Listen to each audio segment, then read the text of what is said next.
I want to start from the root because I do think that this is basically the problem with most of the problem with every country is moral issues, lack of morals or moral decline. I think America was fairly moral country and loving country, but it's in the decline. I guess to start out something that's positive, I do still see a lot of love in America, and that's really wonderful. Um, if I can't stand somebody, if I really don't like somebody on the opposing political spectrum for me, I don't know, I'm pretty broad, so there's not. But anyway, yeah, if it's somebody I just totally disagree with, if I see them getting like attacked in the street or something, I'll go over and help them for sure. Like I'll try to stop. And I think usually people have something like terrible like that. Although I guess there's people attacking them, so how loving can we be as a whole? But generally, if people see somebody in danger, I suppose, Americans try to help each other. Where I haven't seen that in some other countries, particularly China. But anyway, let's try to talk about America. And so the moral decline. Here's the thing: is like, even if you're an atheist or whatever, if you think, oh, there is no such thing as good or bad or whatever, okay, topic for another video. But for then it would be a semantics issue, because clearly a society functions better if people can have some degree of trust in one another that you're going to follow through with some sort of, like, you make a contract. Hey, I'm gonna sell you this good and you're gonna pay me this good. So, let's say a farm or something. Somebody has a contract to buy this food from a farmer. Farmer grows the crops a certain amount, puts in a lot of work, money, and then if the person's like, nah, I'm not gonna buy your crops, I'm gonna buy them from somebody else, that farmer could be screwed. He could be out of all his money, all his effort. He might have to sell his farm and go on welfare. So it's just one example of, like, you have to have some reliability, and we do have the law system, which it's actually decent in America. Again, it's getting worse, but it usually is decent to remedy things like that. You can sue people, but that's another headache, and there's not a guarantee that you'll win. So just having sort of general trust amongst each other is a big thing.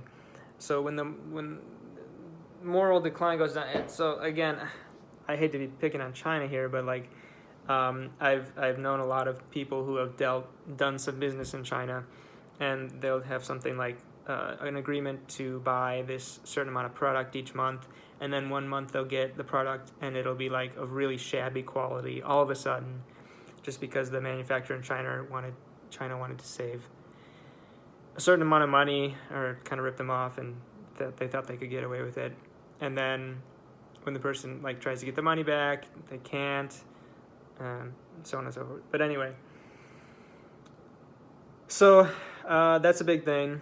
Moral decline, leads to just like outright evil, murder, rape, and pedophilia seems to be the biggest thing amongst ultra wealthy people in America. And a lot of people go, oh, you conspiracy theorists. Okay, it's not a conspiracy theory. This is legitimate. Jeffrey Epstein, if you don't know who he is, look him up. This guy who is really well connected with a lot of the wealthiest people in the world. Even somebody, I forgot, Prince Edward or William or something in England. The Brits know, I think. And if you just watch that interview where they accuse him of being ask him if he's a pedophile, and he says insane things. This is obviously he had Clinton went to his island a bunch of times. I'm not here to be an apologist for Trump. I didn't vote for him, but I'm not even gonna get into that. I'll just say he got kicked out of Trump's thing for Trump's Mar-a-Lago. So, I mean, I don't really think they're friends, but whatever. Okay, he was also like, look at the Bill Clinton interviews. Sorry, Bill Gates. When they ask him about Epstein, he's like, well, he's dead. It's like, okay, but why is that your answer? What's his name? Does a really good job. Richard Brandt. What's his name? Oh my gosh. The British comedian guy. Brand.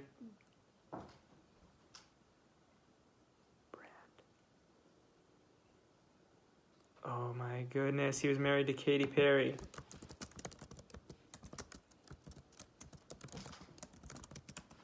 Sorry, I'm so sorry. Russell Brand. I'm so sorry. Okay. Russell Brand did a great video, like sort of analyzing the interview with Bill Gates. And yeah, so they're obviously super nervous, and whoever it was, Prince Edward or William or something, is obviously was engaged in these things. I mean, that's maybe the most evil thing you could do, I think, other than maybe physical torture, right? So, okay.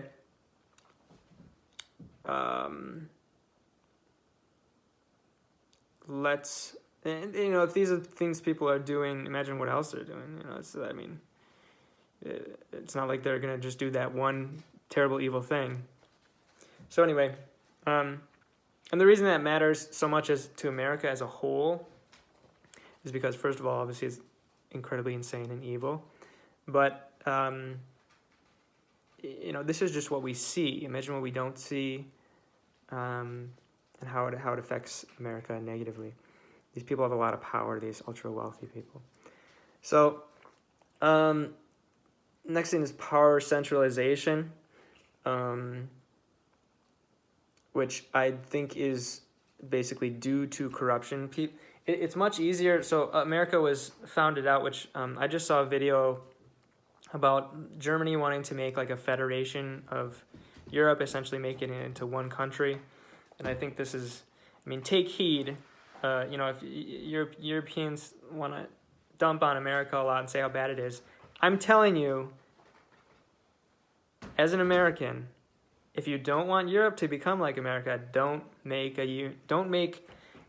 can have a union to have like agreements for whatever, some sort of economic stuff.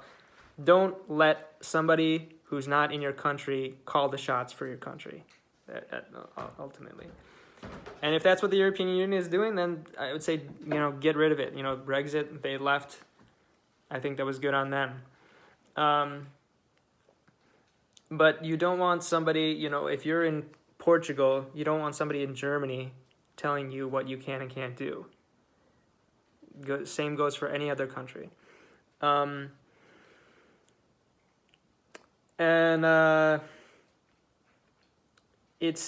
So America was started out as just a group of basically individual countries, and that's how it should be. But that has the state's powers have gone away more and more. If you look at Switzerland, they have more power centralization, less power centralization, and more decentralization, and more power towards like the individual towns and cities, and then the cantons, and then the federal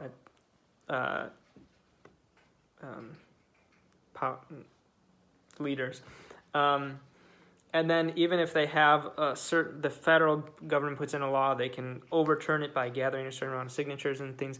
It's quite well set up, and I think everybody can agree that Switzerland's one of the best countries in the world.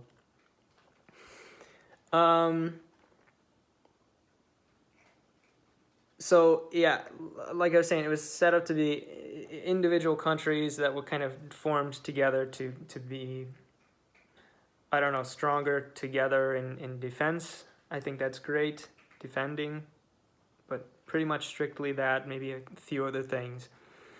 What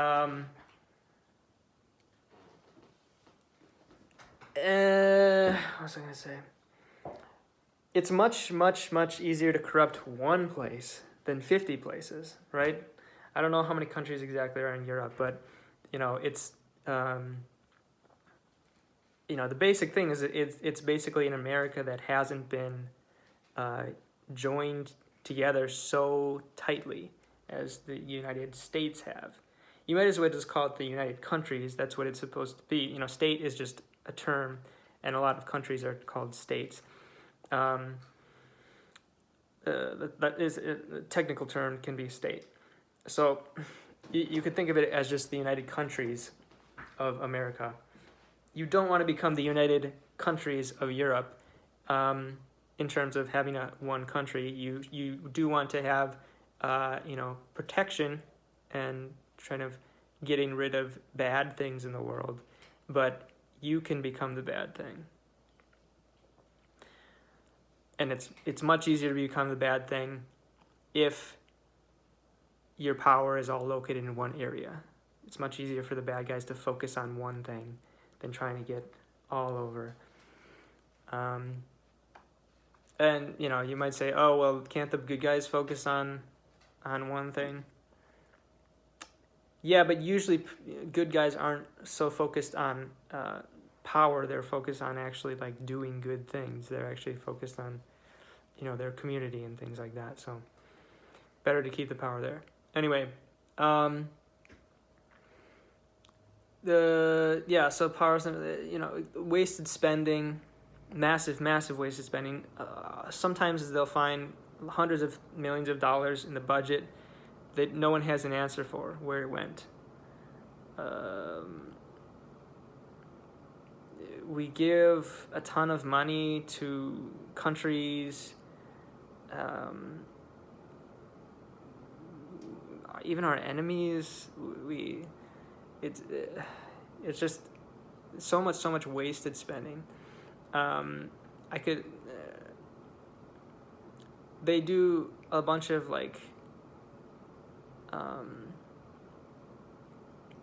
this, I forgot who it was. There's some senator or governor or something that puts out a list of like all the waste, like stupid projects that the government funds. And I mean, I've worked in a government organization. It's incredibly inefficient. They're far behind where their competitors are technologically in terms of, I'm talking about the post office in particular. It's embarrassing if you look at that compared to like an Amazon warehouse or something. It's negates innovation, encourages laziness and corruption. A great example, here's one specific example, is like there was some military company, that sold stuff to the military. They sold these Humvees, and apparently they're very bad and far behind many other countries in terms of modern equipment. And they're not very good at defending. This is what a soldier actually told me. They're not like that protective. And much poorer countries like South Africa had way better vehicles than the Humvee, and now we finally have them. Actually, they're being produced in my state, similar vehicles from Oshkosh. But for a long time, they kept making this terrible vehicle because this company was wanted it, and they were lobbying for it to continue being made. And similarly, there's a helicopter that I believe the president uses or something. And the company makes some parts of the helicopter in each state. So the representatives of those states always vote to keep the helicopter, these helicopters or this helicopter company paid in making these helicopters, even though they're not good, just because their state will get some money, and then they can bring that to their voters and go, hey, look, I brought more jobs or something. So it's, I don't know. It's I could talk about that for a long time, but I got to move on. It's just insane. Decreasing freedoms. With any country, if you start out with a clean slate, you're gonna have less freedom over time because of increasing regulation. That's just how it is. It's very hard to defend against regulation because it's much harder to take a law out than put a new law in. Because people kind of come clamoring with a problem, and then you want to fix it. And then it seems to not really be a problem anymore.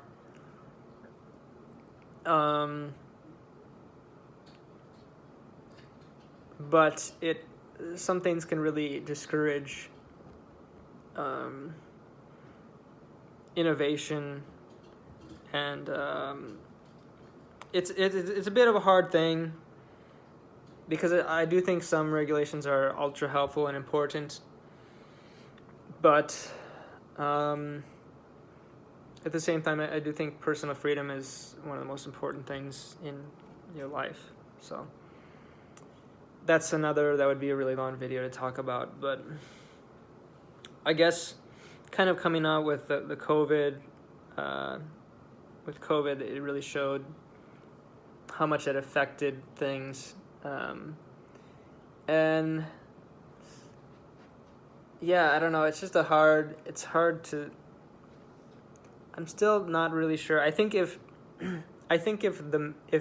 you had a mask, and if the government gave out masks, or if they said you have to wear a mask and the mask protected you really well, you could breathe well in it and things like this, I think there might be an argument for wearing masks, but apparently masks don't even really help that much. So I think it's just a ridiculous thing, and that's just one example. That's not a great example because there's a lot of contention in that, but there's some things that I think everybody most people could agree are not really good regulations. I don't have a good example right now, so again, I said that would have to be another video, but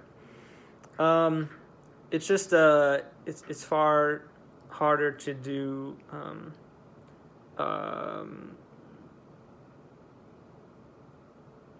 business, for example, like start a business, than let's say in Hong Kong, where it's easy to start a business. And I think personal freedoms seem to be more well protected in Scandinavia and Norway. Anyway, let's continue. There's essentially no mental health.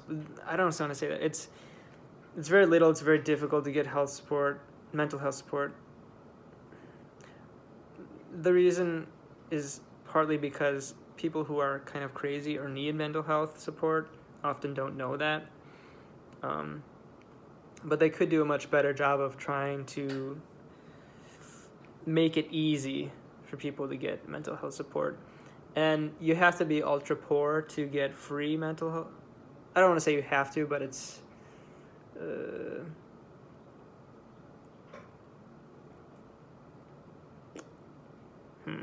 do I say? There are free clinics in America, so you can get, but it's they can't take on everyone. They have a certain amount, So there's just if there isn't a free clinic available, you probably won't have mental health support. I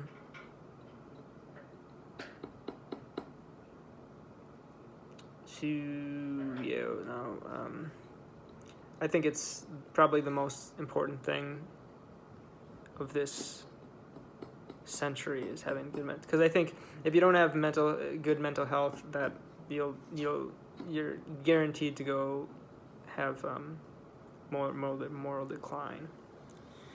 And there's a lot of people who need mental health support in America.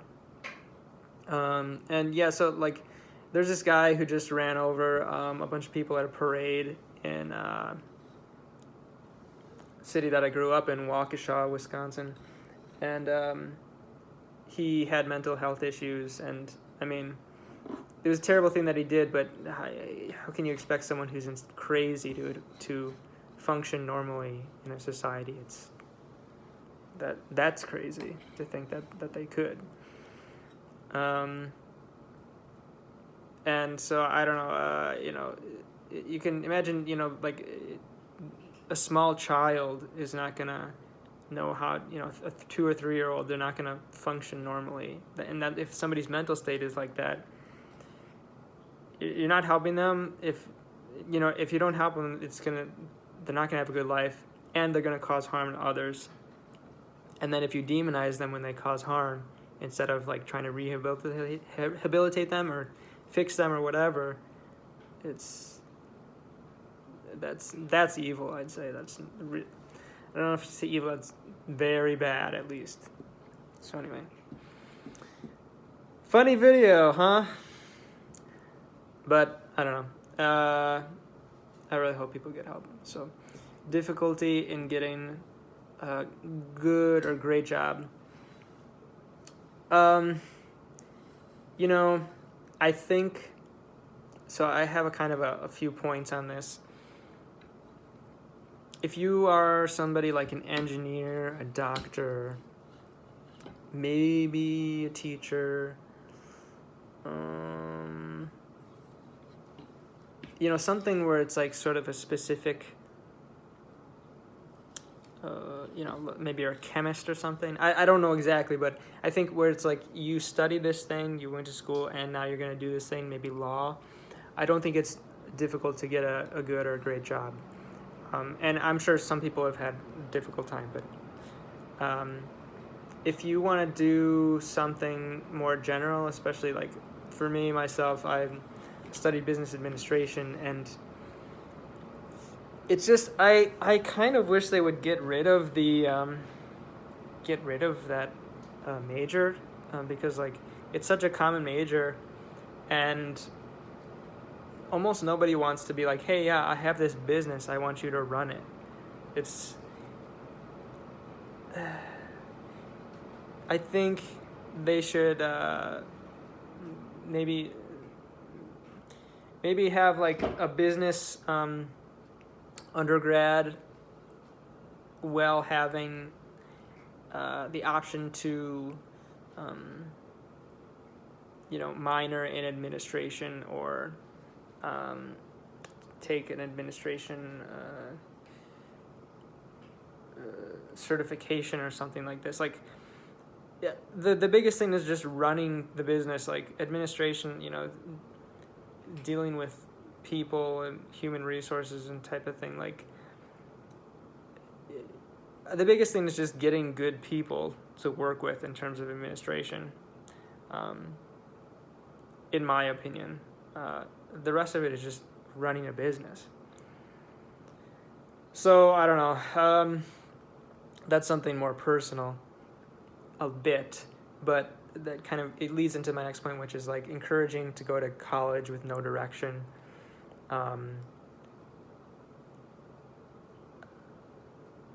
I think going to college is fantastic, and all education can be good. But in my opinion,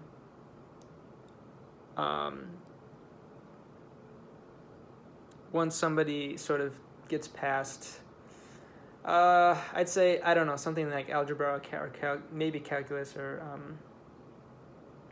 calculus 1, or what is that math discipline with oh my gosh,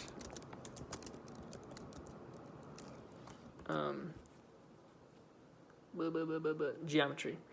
So these statistics is good too, but kind of get like sort of like the just the first level of higher mathematics, I think, is enough to function well in a society. Once you get that, once you've got a decent amount of history of other countries in America, I think English classes are a bit ridiculous, since most people in America speak English. but they put a real big emphasis on that in schools. I think because some schools have been found to not have students, usually in very poor areas, who couldn't even like read or write. So they went overdrive in trying to correct that. But I think like you can have an excellent life and not have to go into all these like extra, classes that don't really have anything to do with what you want to do. If you have something like, I don't know, home economics or something, or like baking, that's all well and good if you want to do that. If you want that to be part of your life, then maybe a baking class would be good. But if you don't care about baking at all, or you have to have a certain amount of electives in American high schools. I don't know about Europe, but like you have to pick a certain amount of electives, and you also have like core courses. So like if you want to do, if you want to just drive a taxi or something, I guess that's kind of going away. If you want to do construction and they're making you take 3 years of advanced science classes,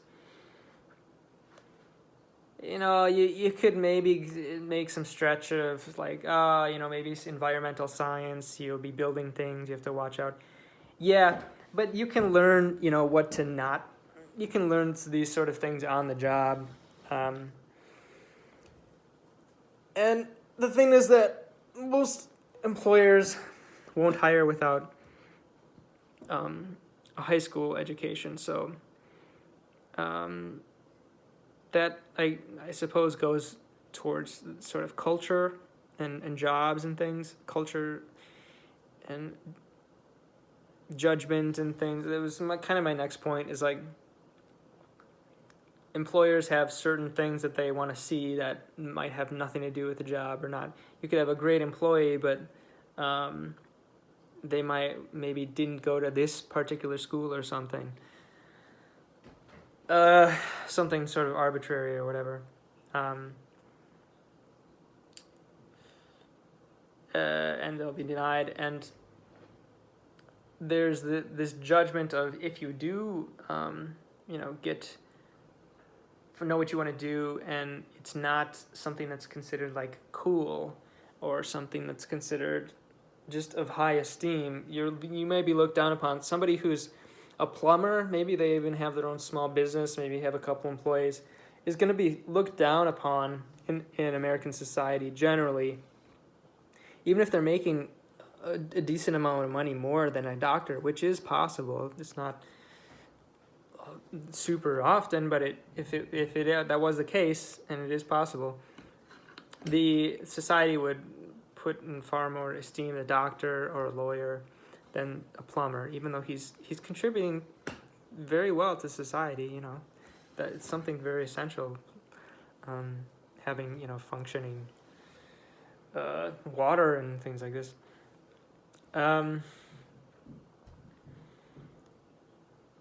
So apparently, in like, my brother studied in Germany for a while, and he said that like if you went and worked in a factory or something, people don't look down on that at all, and I think that's fantastic. And you will sort of be looked down upon if you work there, or at McDonald's, or if you're a janitor or something in America, which I find atrocious and very shameful part of American culture.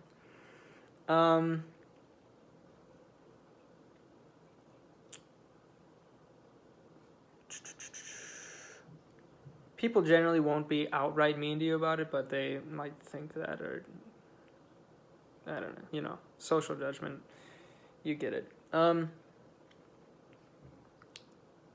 guess the next thing, kind of leading out or into that, just into this next thing, is what I call social Olympics. And some European countries have this too, but basically it is like,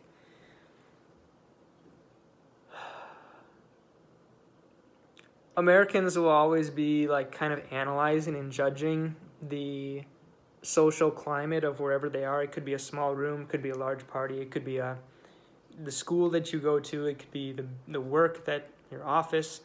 whatever. They're comparing and contrasting every point of data. This person, how they appear, how they talk, how they interact with other people, how that is compared to the ideal of the society. If it's worth spending time with this person based on how much they're gonna help you just have fun or be liked by other people. And most, like, I have some friends from various countries, and I've sort of talked with them about it, and I had a Japanese friend who sort of picked up on that and kind of felt that he didn't fit quite in. And I'm like, yeah, I get it. I don't like that at all. I noticed, like I said, some other European countries have this too, and I sort of felt that when I was in Sweden. I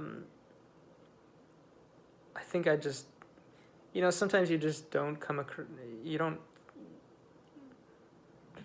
I don't know how to say, not very cool. You don't seem very cool.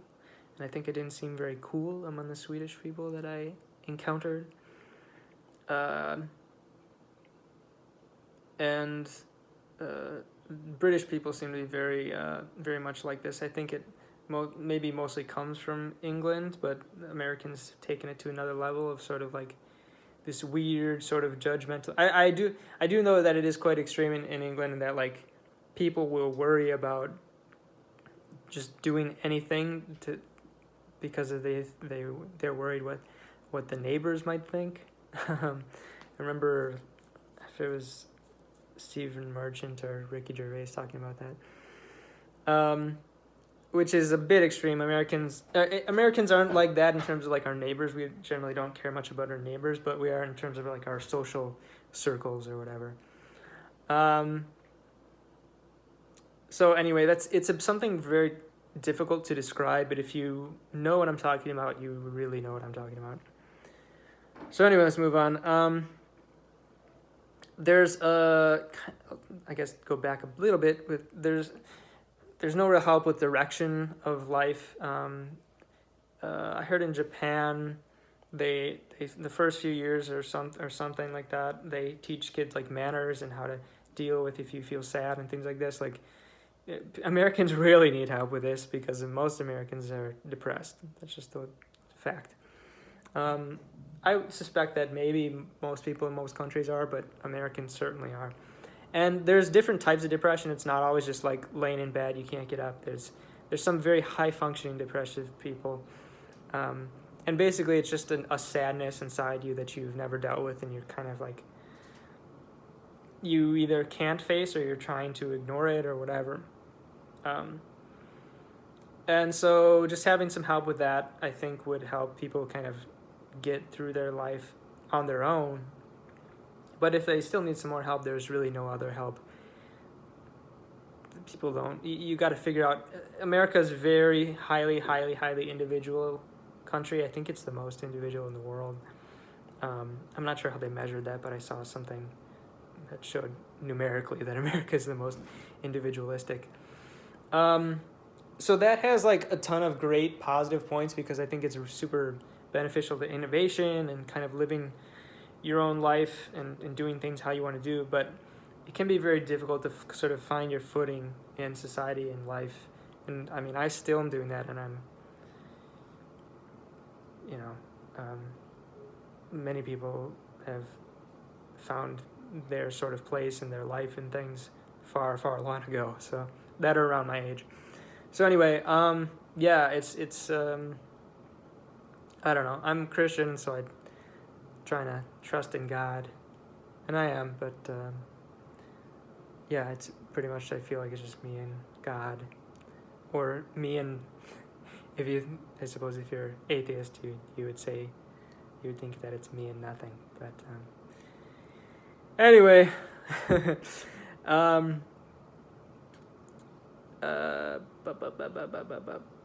education system, I think has essentially never been reformed, or maybe was a very long time ago. I heard that Finland's system is the best in the world, and the kids only go to school for a short amount of time a day. I want to say 4 hours or something. They don't have homework, and they have like some of the best test scores in the world, if not the best. So I mean, it seems like it's obviously working, but America's like, nah, let's not do that. Let's waste all our time and money. It's just, that's truly one of the most egregious things in America. Oh man, this video's. I'm gonna have to like listen to some comedy or happy music after this. I'm bringing it down. And this is just stuff that I thought up pretty quickly, so I may make a part 2 if I think of more negative things about America. This is one thing that I find Europeans really seem to hit on the hardest, and it's something that I do agree with, is not enough wealth distribution. I do think we had a decent amount back in the day, like when my parents were children.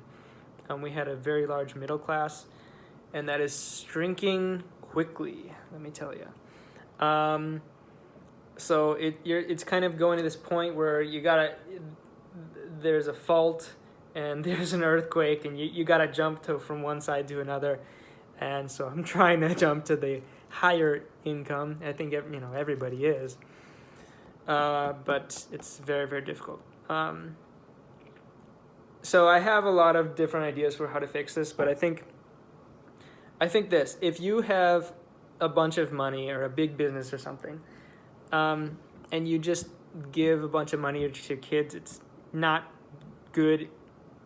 It's not good to do that. But caveat: if you want to pass down a business to your child or something, and your child is very competent, can run the business and grow the business and help make many more jobs and innovation for your country and things like this, I think there should be no problem with letting your child run the business. However, I do think something should be done in terms of dealing with. Let me just say this. Okay, so like if you have a business that's worth X amount of money, you don't actually have that amount of money. Jeff Bezos actually doesn't have this many billions of dollars, or Elon Musk or whatever.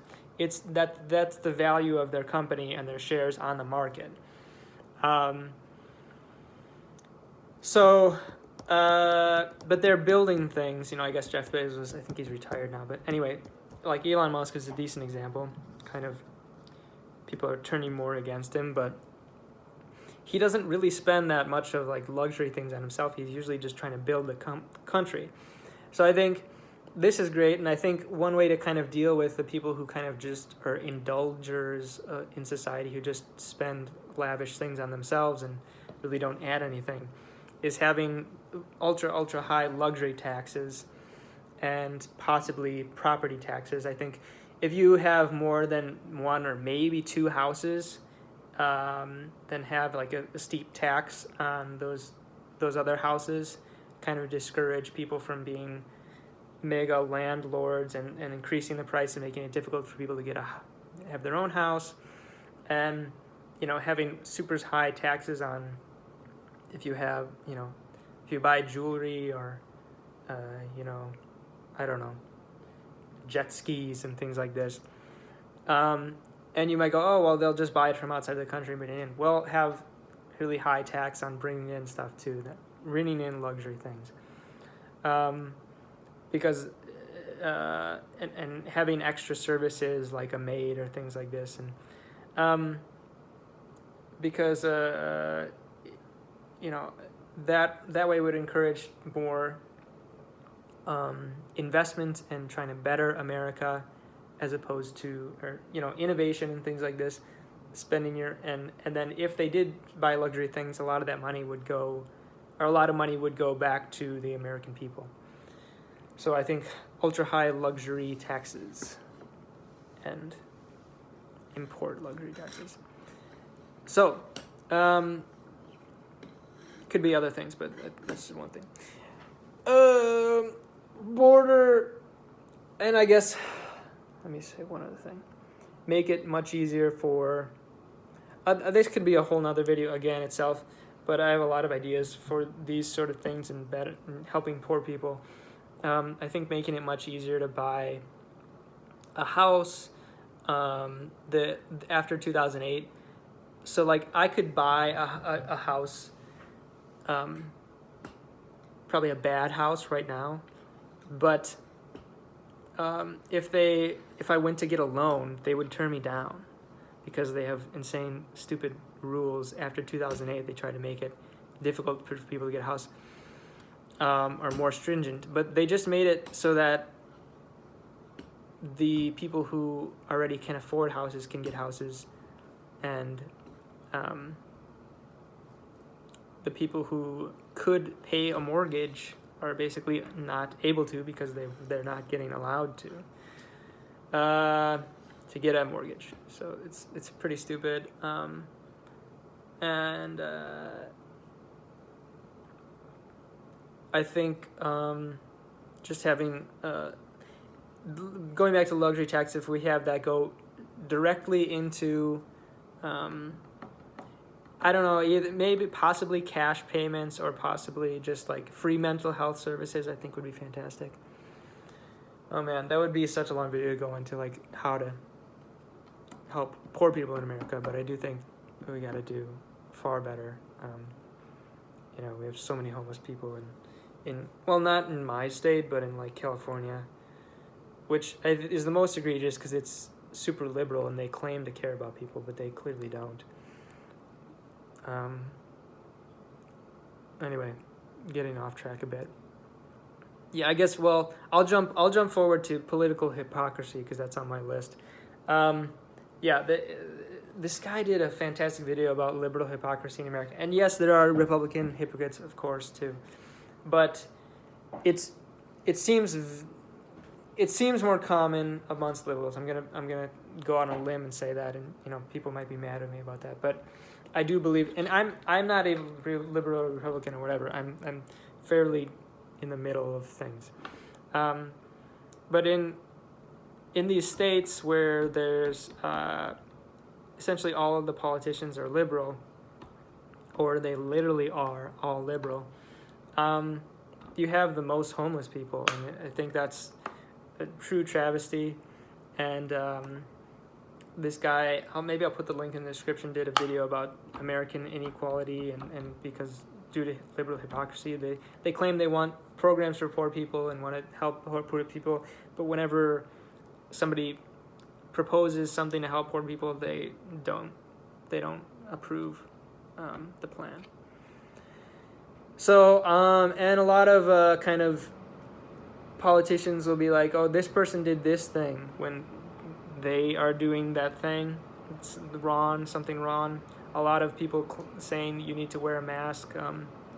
Look up the governor of California, the mayor of Los Angeles. Forgot which one it was, but they were in a restaurant, and they told people that they shouldn't go out. They should be wearing a mask all the time. They weren't wearing a mask, and they weren't even eating with it. And there's a million things like that.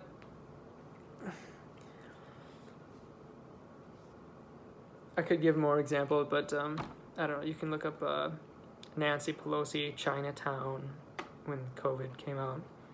Nancy Pelosi at the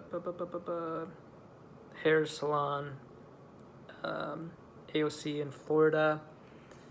A lot of people will say like, oh, Ted Cruz went to Mexico. Yeah, but he didn't say that you shouldn't go to Mexico. That's not hypocrisy.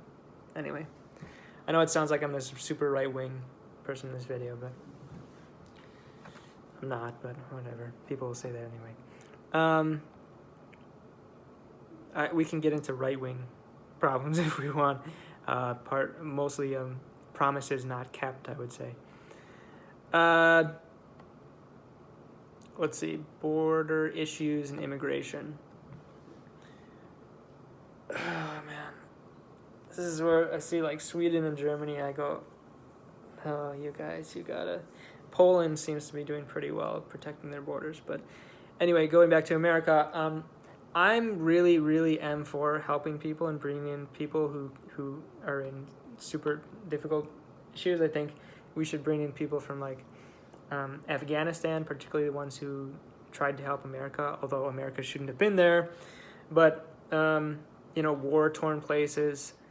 But there are a lot of people who just have a not very good life and they want to have a better life, so they come to America. And I think there should be a path for these people, but not immediately path to citizenship. I think it should be you have some sort of long-term thing like what Switzerland has. I can get more into details, but I'll just give you an example. So Venezuelan people have a terrible country, and some people have not even like enough food to eat. They've eaten spoiled meat and things because there's like nothing there. So I think most Venezuelan people should be able to come to America through some sort of asylum, and they do have some sort of policy now where they help. So I think that's great.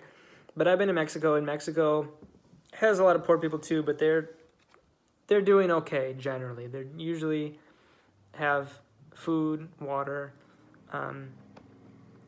decent places to live, activities, some luxuries and technology and things like this. And Brazil,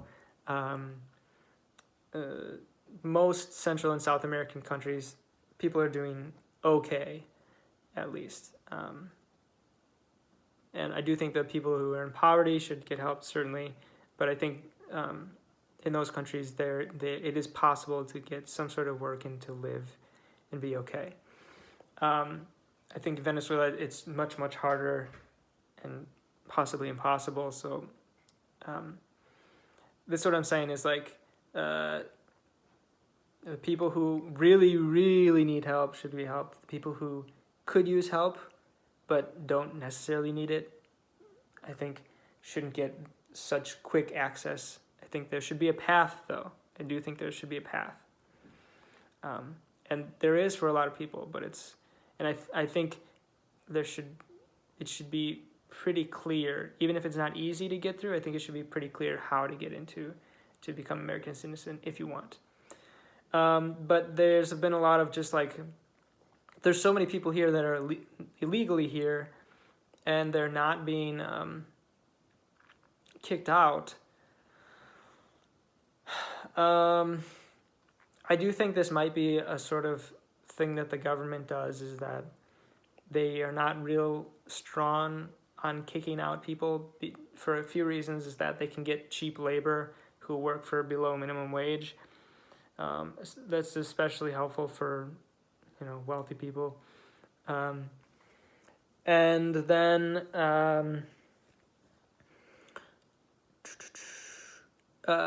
you can possibly have people who are more afraid of the government, because if you get in trouble, you might have a higher chance of being kicked out. So they're a bit more obedient to the government. And you might get some people who are harder working, somebody who's willing to try to go into another country, especially if it's very difficult.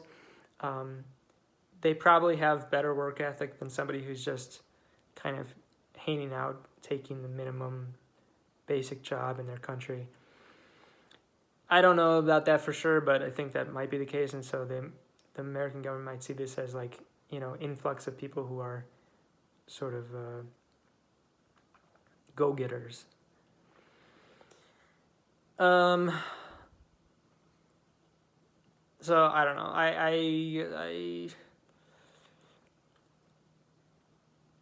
I just think that they should be deal much more swiftly with anybody who commits a crime. I've heard sometimes that people commit crimes and just be let go back into American society,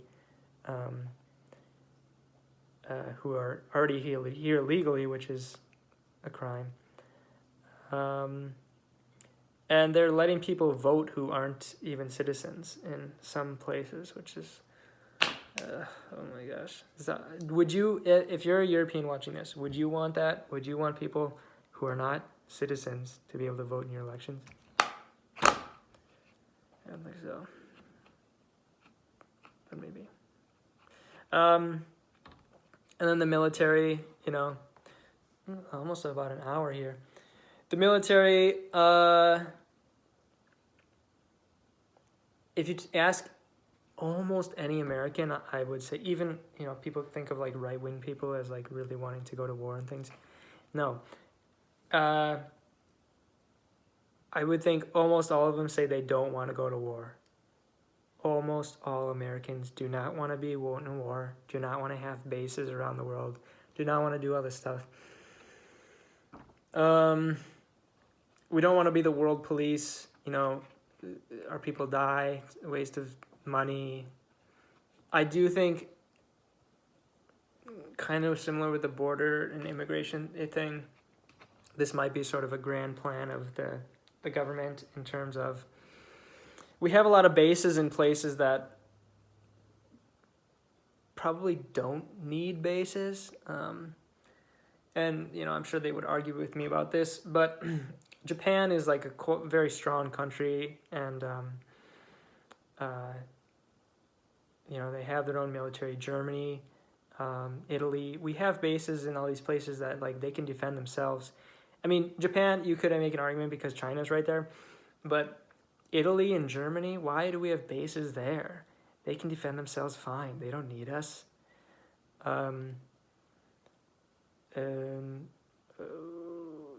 It's just, I think something in common. So there are bases in a lot of different places, not just in these, you know, fairly wealthy countries or countries that are doing okay, I guess.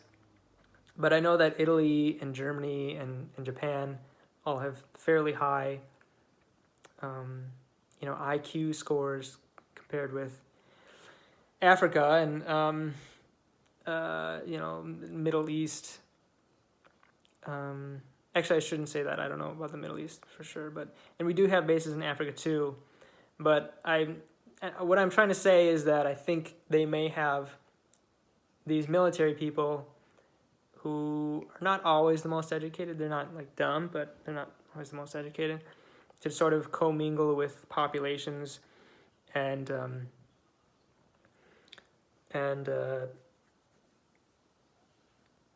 especially with higher IQ societies. I know Italy is, like, I think the highest average IQ in all of Europe, at least among countries that are not micronations. So, you know, that might be some crazy theory that not legitimate at all. But yeah, otherwise, I don't know why. I don't have any good guess as to why we'd have bases in these other countries that are fine. They have military. They have some money. They can protect themselves. Yeah, we don't need to be the world police. You know, let other countries figure out things for themselves. So, that's about it. That's all I can think of right now. But I might think of more. So, man, what a long video. If you like this, since it was kind of way longer than I thought it would be, and more of a difficult than I thought it would be, but please like, comment, and subscribe. If you don't want to, that's fine. But I'm really open to hearing people's thoughts. Please just try to be respectful, try to be nice. I'll try to be nice back and just hear people out and use, you know, clear evidence and facts and things. Like I said, maybe I'm being a bit hypocritical here because I don't have all the like links and sources to what I'm talking about, but if somebody wants some, you know, just let me know and I can show you some sources. It would just take a really long time to get sources for everything like about this. Yeah, I'd like to hear if people disagree with me or agree with me, or if they thought I missed out on something. Maybe they're, your opinion of the worst thing in America, the worst couple things about America was not in anything that I discussed. I'd say that's about it. Almost to the 1 hour mark. Trying to think if there's anything else to say. Yeah, just, I don't know. Let me know if you any other videos you'd want me to make. I'm trying to make good content, stuff that people want to hear about, interesting. And hopefully this whet your palate for people who are constantly accusing me of being some sort of brainwashed, I think America's the best type of person. I do love America, like I said, but again, I don't think it's the best in the world. I think it maybe was at one point, but those days are long gone, sadly. So thank you guys for watching. Love ya. Again, I really would like to hear from people, so please comment if you... I love seeing that I have a notification and just discussing things with people. So take care, and maybe I'll make a video of the best things, the things I think are best about America. Yeah. I'm just going to leave the last 15 seconds to get to the 1 hour mark.